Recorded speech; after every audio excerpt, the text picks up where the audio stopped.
আমরা যখন প্রথমে সন্ধ্যার আগে যে ঘটনাটা হয় সেখানে সবাইকে আমরা সেভ করছি এবং গ্রামবাসী সেখানে সেভ করছে।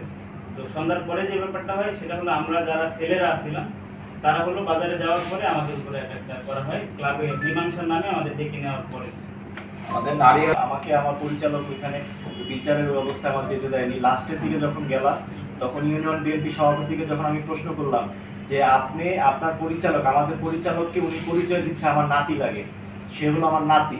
তো যেই ক্ষেত্রে একটা সম্পর্কর বিষয় উনি তুলে ধরছে, তা আমি ওনাকে এই দিকটাকে এড়িয়ে গিয়ে বললাম যে আপনার নাতির সাথে যদি আপনার কোনো অন্যায় হয়ে থাকে সেটা আপনার নানা দাদা এবং নাতির বিষয়।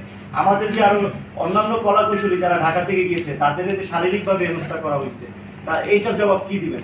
তখন উনি আমাদেরকে জাস্ট আমাকে এইটাই বলে আশ্বস্ত করলো যে আমি দুঃখিত, আসলে এটা আমার কিছু করার ছিল না, আমার লোকজন এখানে এই বিষয়গুলো করে ফেলছে, এটার সাথে আমি জড়িত না, আমার লোকজন জড়িত। তখন আমি ওনাকে প্রশ্ন করলাম যে আপনি একটা ইউনিয়ন বিএনপি সভাপতি, আপনার অফিসের ভিতরে আপনার লোকজন যদি কলাকুশলীর গায়ে হাত তুলে সেটার জন্য কি আপনি দায়বদ্ধ না?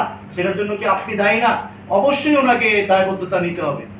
একজন ইউনিয়ন বিএনপি অফিসের কার্যালয়ের ভিতরে কিভাবে কলাকুশলীর গায়ে হাত তোলা হয় সেটা আমি দেশবাসীর কাছে জানতে চাচ্ছি।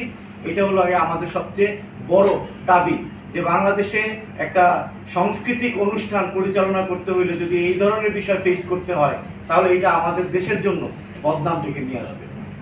দেখবেন দূর দূরান্ত পর্যন্ত কোনো ঘর বাড়ি বা লোকালয় খুবই সামান্য, আর যে স্পিকার আমরা ব্যবহার করেছি সেটাতে কোনো উচ্চস্বর হয় না। আর আমাদের যে কস্টিউম একদম 100% বাঙালি কস্টিউম, কোনো অশ্লীলতা অসামাজিকতা সেখানে নেই।